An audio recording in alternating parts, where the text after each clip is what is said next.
എല്ലാവർക്കും നമസ്കാരം. പുതിയൊരു വീഡിയോയിലേക്ക് സ്വാഗതം. വളരെ ഇൻട്രസ്റ്റിംഗ് ആയ വാർത്തയാണ് പി സി ജോർജുമായി ബന്ധപ്പെട്ട് ഇപ്പോൾ പുറത്തു വന്നുകൊണ്ടിരിക്കുന്നത്. മുൻകൂട്ടി നിശ്ചയിച്ച പ്രകാരം പി സി ജോർജ് ഇന്ന് പോലീസ് സ്റ്റേഷനിൽ ഹാജരായി. പോലീസ് പി സിയെ 2 ആഴ്ചത്തേക്ക് റിമാൻഡ് ചെയ്തു. അതിനുശേഷം മജിസ്ട്രേറ്റ് മുമ്പിൽ ഹാജരാക്കി വൈദ്യ പരിശോധനയ്ക്ക് വിധേയമാക്കി. വൈദ്യ പരിശോധനയിൽ പി സിക്ക് പ്രഷർ വേരിയേഷനും ECG വേരിയേഷനും കണ്ടതിനെ തുടർന്ന് മജിസ്ട്രേറ്റ് കോട്ടയം മെഡിക്കൽ കോളേജിലോട്ട് റെഫർ ചെയ്തു. ഇനി അവിടെ എത്ര ദിവസം ഉണ്ടാകും എന്നറിയില്ല. ഇതിനിടയിൽ ഏറ്റവും ഇൻട്രസ്റ്റിംഗ് ആയ ഒരു കാര്യം എന്ന് വെച്ച് കഴിഞ്ഞാൽ, ഈ ഹോസ്പിറ്റൽ ഉണ്ടാകുന്ന സമയത്ത് പി സിക്ക് ആശ്വാസമായി സാക്ഷാൽ യോഗി ആദിത്യനാഥ്, മുഖ്യമന്ത്രി, ഉത്തർപ്രദേശ് മുഖ്യമന്ത്രി, ഭാവി പ്രധാനമന്ത്രി യോഗി ആദിത്യനാഥ് പി സി ജോർജുമായി ഫോണിൽ ഏകദേശം 5 മിനിറ്റോളം സംസാരിച്ചു എന്നാണ് പി സിയുമായി ബന്ധപ്പെട്ട അടുത്ത വൃത്തങ്ങളിൽ നിന്ന് അറിയാൻ പറ്റുന്നത്. അപ്പോൾ ഒരാഴ്ച മുന്നേ തന്നെ ഈ പി സിക്കെതിരെ കേസെടുത്തല്ലോ. അപ്പോൾ ആ സമയത്ത് യോഗി ആദിത്യനാഥ് പി സിയായിട്ട് സംസാരിച്ചിരുന്നു. ഏകദേശം 15 മിനിറ്റോളം സംസാരിച്ചിരുന്നു. അതായത് ഈ ജിഹാദി എക്കോ സിസ്റ്റത്തിനെതിരെ പോരാടുമ്പോൾ അത് തൻ്റെ പൂർണ്ണ പിന്തുണ പി സിക്കുണ്ട് എന്ന് യോഗി ആദിത്യനാഥ് ഫോണിൽ നേരിട്ട് വിളിച്ച് സംസാരിച്ചിരുന്നു. അപ്പോൾ ഈ ഒരു അവസ്ഥയിൽ, അതായത് പുള്ളിക്കാരന് ആരോഗ്യപരമായ ഒരുപാട് പ്രശ്നങ്ങളുണ്ട്. അതിനിടയിലാണ് ഈ റിമാൻഡും കാര്യങ്ങളൊക്കെ. അപ്പോൾ അതിൻ്റെ ഭാഗമായിട്ടാണ് ഈ പ്രഷർ വേരിയേഷനും ECG വേരിയേഷനൊക്കെ കണ്ടത്. അതുകൊണ്ടാണ് മജിസ്ട്രേറ്റ് ഹോസ്പിറ്റലിലേക്ക് മാറ്റിയത്. അദ്ദേഹത്തിന് ഇപ്പോൾ കാർഡിയോ എക്യുപ്മെൻറ്റ്സിൻ്റെ സപ്പോർട്ട് വേണം. അതുകൊണ്ടാണ് എത്ര ദിവസത്തേക്കാണെന്നറിയില്ല. അപ്പോൾ വലിയൊരു ആശ്വാസമായി പി സി ജോർജിന്. അതായത് കേരളത്തിലെ BJP ഒന്നടങ്കം പി സി ജോർജിനെ പിന്നിൽ അണിനിരക്കുന്നുണ്ട്. അതായത് ഇവിടെ പല വിഷയങ്ങളുണ്ടായിട്ട് എന്തുകൊണ്ട് പി സി ജോർജിനെ മാത്രം പിണറായി വിജയൻ പോലീസ് വേട്ടയാടുന്നു? എത്രത്തോളം സംഭവം ഉണ്ടായി. ഇവിടുത്തെ ഭരണഘടനാ പദവി അലങ്കരിക്കുന്ന ഒരാൾ പോലും ഗണപതി മിത്താണെന്ന് പറഞ്ഞിട്ട് പോലും ഒരക്ഷരം ഉരിയാടാതെ ഇവിടുത്തെ പോലീസിനോ, അതായത് ഒരു കേസും എടുത്തില്ല. ഇവിടുത്തെ ഉസ്താദുമാർ, അതായത് ഈ ഉസ്താദുമാർ പറയുന്നതിൻ്റെ 7 അംശം 100 അംശം പി സി ജോർജ് പറഞ്ഞില്ല. അത്രയൊന്നും വർഗീയത പി സി ജോർജ് പറഞ്ഞിട്ടില്ല. പി സി ജോർജ് ചില സത്യങ്ങൾ ചൂണ്ടിക്കാട്ടി. അതായത് വർഗീയ ഫാസിസ്റ്റുകൾ, വർഗീയ നിലപാട് സ്വീകരിക്കുന്നവരെ ചൂണ്ടിക്കാണിച്ചു. അതാണ് പി സി ചെയ്ത് തെറ്റി. 2 ആഴ്ച മുന്നേ ഇവിടെ പാലക്കാട് തൃത്താലയിൽ പള്ളി റൂസുമായി ബന്ധപ്പെട്ട ഒരു പരിപാടിയിൽ ഹമാസിനെയും ഹിസ്ബുള്ളിനെയും ഹൂത്തിയുടെയും തീവ്രവാദികളെയും ആനപ്പുറത്ത് തിടമ്പെഴുന്നള്ളിച്ചു. അതിനിവിടെ അവിടുത്തെ സ്ത്രീകളും കുട്ടികളും നടക്കുന്ന ആൾക്കാരാണ് കൈയടിച്ച് പ്രോത്സാഹിപ്പിക്കുന്നത്. അതായത് ഇത്തരത്തിലുള്ള ഇൻ്റർനാഷണൽ തീവ്രവാദികളെ പടം പിടിച്ചുകൊണ്ട് സ്ത്രീകളും കുട്ടികളും അടങ്ങുന്ന സംഘങ്ങൾ ഇവിടെ ആനപ്പുറത്ത് എഴുന്നള്ളിച്ച് വലിയ പരിപാടികൾ പങ്കെടുക്കുന്നു. നോക്കി കാലം പോയ പോക്ക് നോക്കി.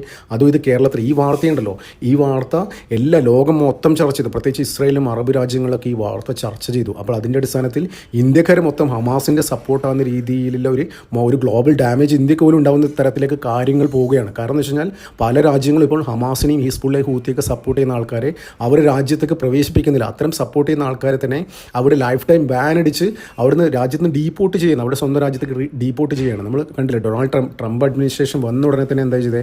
അടുത്ത ദിവസം തന്നെ അവിടെ ഹമാസ് അനുകൂലികളൊക്കെ എന്താണ് കൈവിലങ്ങും കാൽവിലങ്ങും ഒക്കെ വെച്ചിട്ട് അവിടെ നിന്ന് ഡീപ്പോർട്ട് ചെയ്യുകയാണത്. അപ്പോൾ ഇത് ഗ്ലോബൽ ട്രെൻഡിൻ്റെ ഭാഗമാണ്.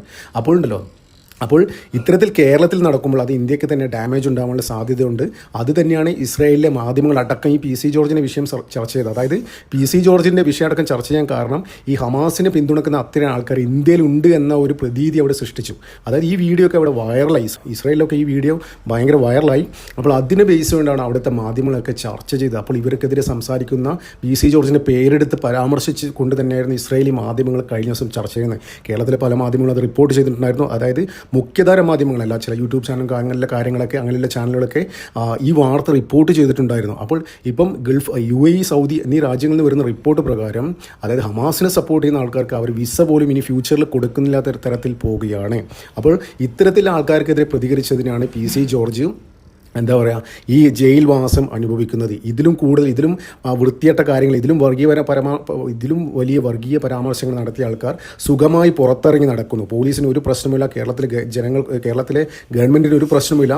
അത്തരത്തിലുള്ള ആൾക്കാരെ എന്താ പറയുക, പിടിച്ച് ജയിലിടാനും കേസെടുക്കാനും സ്വമേധ കേസെടുക്കാനൊന്നും ഇവിടെയൊന്നും ആരുമില്ല, പോലീസിന് പോലും പറ്റുന്നില്ല. പക്ഷേ എന്നിട്ടും പി സി ജോർജിനെ അവർക്കെതിരെ പ്രതികരിച്ചതിനാണ് ഇപ്പോൾ പിടിച്ച് ജയിലിട്ടിരിക്കുന്നത്. അതാണ് യോഗി ആദിത്യനാഥിനെ പ്രത്യേകം, അതായത് പേഴ്സണലി ഫോൺ ചെയ്യാൻ പ്രേരിപ്പിച്ചത് തന്നെ ഘടകമായിരിക്കും. അത് യോഗിയെ സംബന്ധിച്ചിടത്തോളം ഇത്തരം ജിഹാദി എലമെൻസിനെതിരെ, ജിഹാദി ഔട്ട്ഫിറ്റിനെതിരെ നഖശികാന്തം പോരാടുന്ന, അതായത് ഒരു വിട്ടുവീഴ്ചയില്ലാതെ പോരാടുന്ന ഒരു വ്യക്തിയാണ് യോഗി ആദിത്യനാഥ്. അപ്പോൾ യോഗി തന്നെ പറഞ്ഞിട്ടുണ്ട്, അതായത് ഇത്തരം ജിഹാദി ശക്തികൾക്കെതിരെ പോരാടുന്ന എല്ലാവരെയും എൻ്റെ സപ്പോർട്ടുണ്ട്. അതിൻ്റെയൊക്കെ ഭാഗമായിട്ട് തന്നെയാണ് യോഗി ആദിത്യനാഥിനെ പോലുള്ള ഇന്ത്യയിലെ ഏറ്റവും പവർഫുള്ളായ ഒരു രാഷ്ട്രീയ നേതാവാണ് യോഗി ആദിത്യനാഥ്.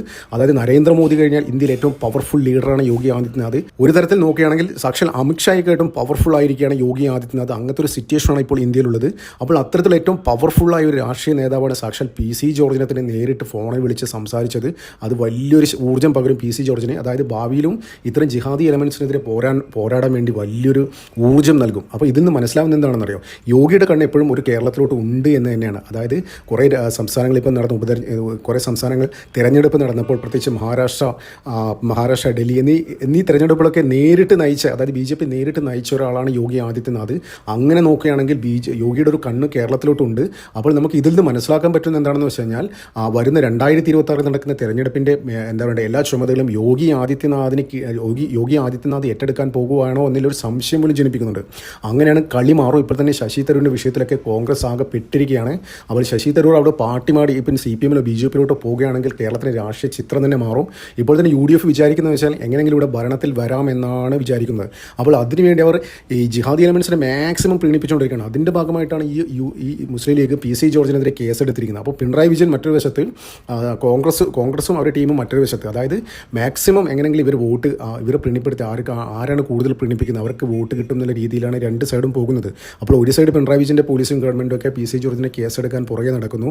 മറ്റൊരു വശത്ത് കേസ് കൊടുത്ത് PC അകത്താക്കാൻ കോൺഗ്രസും മുസ്ലിം ലീഗും അവരുടെ സംഘടനകളൊക്കെ ചേർന്ന് നടത്തുന്നു. അപ്പോൾ കേരളം മൊത്തത്തിൽ യോഗിയുടെ ഒരു നോട്ടം പതിഞ്ഞിട്ടുണ്ട്. അതായത് അത്രത്തോളം ജിഹാദി ആക്ടിവിറ്റീസുകൾ നടക്കുന്നുണ്ട് എന്നുള്ള വിവരം പണ്ട് തന്നെ യോഗി പറഞ്ഞിട്ടുണ്ടായിരുന്നു. ഉത്തർപ്രദേശിൽ ഇലക്ഷൻ നടക്കുമ്പോൾ നിങ്ങൾ വോട്ട് ചെയ്യുമ്പോൾ സൂക്ഷിച്ച് ചെയ്യണം, നിങ്ങളുടെ വോട്ട് ബുദ്ധിപരമായി ഉപയോഗിക്കണം, ഇല്ലെങ്കിൽ ഉത്തർപ്രദേശ് കേരളം ആവുമെന്ന് പറഞ്ഞാൽ. അപ്പോൾ ആ സമയത്തൊക്കെ എല്ലാവരും കളിയാക്കിയിരുന്നു, യോഗി ആദിത്യനാഥിനെ കളിയാക്കിയിരുന്നു. പിന്നീടാണ് മനസ്സിലാവുന്നത്, അതായത് അതിനുശേഷം ഓരോരോ സംഭവ വികാസങ്ങൾ കാരണം ഈ കേരളം മറ്റുള്ള ആൾക്കാരുടെ മുന്നിൽ നാണം കെടുന്ന അവസ്ഥയുണ്ടായിരുന്നു. അപ്പോഴൊക്കെ ജനങ്ങൾക്ക് മനസ്സിലായി എന്തുകൊണ്ട് യോഗി അന്ന് പറഞ്ഞത് ഉത്തർപ്രദേശിലെ ആൾക്കാർക്ക് ഒരു മനസ്സിലായി. അതായത് കേരളം ആവാതെ നോക്കണം എന്നൊക്കെ പറഞ്ഞു. ഏറ്റവും കൂടുതൽ ആൾക്കാർ ISIS-ലേക്ക് ജോയിൻ ചെയ്ത് ഈ കേരളത്തിലാണ്. ഈ അഭ്യസ്തവിധരായ എന്താ പറയുക ആൾക്കാരാണ് ഇവിടുന്ന് ജോയിൻ ചെയ്തത്. ഇതൊക്കെ കാരണമാണ് ഇവിടുത്തെ ജിഹാദി ആക്ടിവിറ്റീസ്, ജിഹാദികളെ സപ്പോർട്ട് ചെയ്യുന്ന ആൾക്കാർ. അപ്പോൾ അതൊക്കെ കണ്ടുകൊണ്ട് തന്നെയാണ് യോഗി ആദിത്യനാഥ് അന്ന് അങ്ങനെ പറഞ്ഞത്. അപ്പോൾ അന്ന് അങ്ങനെ യോഗി പറഞ്ഞുകൊണ്ട് എന്താണ്, യോഗിക്ക് ഒരുപാട് വോട്ടുകൾ കൂടി കിട്ടി. അവിടെ ഒരുപാട് MLA-മാർ കൂടുതലുണ്ടായി. ആൾക്കാർ ബുദ്ധിപൂർവ്വം അവർ വോട്ട് വിനിയോഗിച്ചു. കേരളം ആകാതെ സൂക്ഷിച്ചു. അപ്പോൾ എന്താ ഉണ്ടായത്, രണ്ടാം തവണ യോഗി ആദിത്യനാഥ് അധികാരത്തിൽ വന്നു. എന്തിനാലും ഒരു കാര്യം ഉറപ്പിക്കാം, ഈ PC ജോർജിൻ്റെ വിഷയത്തോടു കൂടി യോഗി ആദിത്യനാഥിൻ്റെ കണ്ണി കേരളത്തിൽ പതിഞ്ഞിട്ടുണ്ട് എന്നുള്ള കാര്യത്തിൽ ഒരു സംശയമില്ല. അങ്ങനെ നോക്കുകയാണെങ്കിൽ 2026 ഇലക്ഷൻ്റെ ഒരു സ്റ്റാർ ക്യാമ്പയിനറായിട്ട് യോഗി ആദിത്യനാഥ് വരാനുള്ള സാധ്യത തള്ളിക്കളയാൻ പറ്റില്ല. ഇവിടുത്തെ എക്കോസിസ്റ്റം മൊത്തം പൊളിറ്റിക്കൽ ആർക്കിടെക്ചർ മൊത്തം യോഗി അടിച്ച് ശരിപ്പെടുത്തും. യോഗി വന്നാൽ തന്നെ മൊത്തം കളം മാറും, പിക്ചർ മാറും. അത്രത്തോളം ഒരു ഇൻ്റർനാഷണൽ ഒരു national wide pan Indian level acceptance ഇപ്പോൾ യോഗിക്കുണ്ട്. പ്രത്യേകിച്ച് കേരളത്തിലൊക്കെ യോഗി കുംഭമേള അതിൻ്റെയുമായി ബന്ധപ്പെട്ട പല കാര്യങ്ങളും വീഡിയോയ്ക്ക് അടികളിൽ വരുന്ന കമൻറ്റുകൾ ശ്രദ്ധിച്ചാൽ മതി. അത്രത്തോളം പിന്തുണ യോഗി ആദിത്യനാഥിനുണ്ട്. അപ്പോൾ അങ്ങനെയുള്ള ഒരാളുടെ പിന്തുണ, ഭാവിയിൽ ഇന്ത്യൻ പ്രധാനമന്ത്രി ആയേക്കുന്ന ഒരാളെ പിന്തുണ PC ജോർജിനുണ്ട്. അപ്പോൾ എന്താ പറയുക, കളിക്കുമ്പോൾ കുറച്ച് സൂക്ഷിച്ച് കളിച്ചേക്കണം. അതായത് കളിക്കുന്നത് എന്താ പറയുക, PC ജോർജിൻ്റെ പിന്നിൽ സാക്ഷാൽ യോഗി ആദിത്യനാഥുണ്ട്. യോഗി ആദിത്യനാഥിൻ്റെ പരസ്യ പിന്തുണ യോഗി ആദിത്യനാഥിൻ്റെ പിന്തുണ PC ജോർജിനുണ്ട്. നേരിട്ട് ഇന്ന് പോലും കോട്ടയം മെഡിക്കൽ കോളേജിൽ വെച്ച് ഏകദേശം 5 മിനിറ്റോളം സംസാരിച്ച് വളരെ പ്രധാനപ്പെട്ട കാര്യമാണ്. അത് PC ജോർജിന് വളരെ ഊർജ്ജം നൽകും. അത് PC ജോർജിന് മാത്രമല്ല കേരള BJP ഘടകത്തിന് ഒന്നടങ്കം അതൊരു വലിയൊരു എന്താ പറയുക ഊർജ്ജമായിരിക്കും. യോഗിയെപ്പോലുള്ള ഒരാളുടെ സപ്പോർട്ട് ഇത്തരത്തിലുള്ള ജിഹാദി ഔട്ട്ഫിറ്റിനെതിരെ അവർക്കെതിരെ പോരാടുമ്പോൾ യോഗിയെപ്പോലുള്ള, അതായത് യോഗിയെ പ്രശസ്തനാക്കുന്നത് ഇത്ര ജിഹാദി ആൾക്കാരെ അടിച്ചമർത്തുന്ന, അതായത് ആൻറ്റി നാഷണൽ എലമെൻസിനെ അടിച്ചമർത്തുന്നതിൽ അഗ്രഗണ്യനാണ് യോഗി ആദിത്യനാഥ്. അപ്പോൾ അങ്ങനെയുള്ള ഒരാളെ സപ്പോർട്ട് തന്നെ PC ജോർജിനും കേരള BJP ഘടകത്തിനും കിട്ടുമ്പോൾ വലിയൊരു ഊർജ്ജമായിരിക്കും. അത് ശരിക്കും ഇവിടുത്തെ ലീഡർഷിപ്പ് അത് യൂട്ടിലൈസ് ചെയ്ത് അതെന്താ പറയുക, PC ചെയ്ത തെറ്റെന്താണ് അത് സമൂഹ മാധ്യമത്തിൽ ചർച്ച ചെയ്യണം. PC പറഞ്ഞ എന്താണ്, ഇതിലും വലിയ വർഗീയ പരാമർശങ്ങൾ നടത്തിയ ആൾക്കാർ സുഖമായി പുറത്തിറങ്ങി നടക്കുന്നു, ഒരു പ്രശ്നമില്ലാതെ. അപ്പോൾ അത് കമ്പയർ ചെയ്ത് സമൂഹ മധ്യത്തിൽ ചർച്ചയാക്കണം. എന്താണ് PC പറഞ്ഞത് ശരിക്കും ചർച്ചയാക്കണം, അത് ശരിക്കും യൂട്ടിലൈസ് ചെയ്യണം. അത് തന്നെയാണ് യോഗി ആദിത്യനാഥ് ഉദ്ദേശിക്കുന്നുണ്ടാവാം. അതുകൊണ്ടൊക്കെ തന്നെയാണ് യോഗി ആദിത്യനാഥ് ശരിക്കും PC ജോർജിൻ്റെ പിന്തുണയുമായി മുന്നോട്ട് വന്നിട്ടുണ്ടാകാം. എന്തിനാലും നമുക്ക് കാത്തിരിക്കാം. വരും ദിവസങ്ങൾക്ക് എന്തൊക്കെ സംഭവ വികാസങ്ങൾ ഉണ്ടാവുമെന്ന് കാത്തിരിക്കാം. നന്ദി, നമസ്കാരം. മറ്റൊരു വീഡിയോ കാണാം.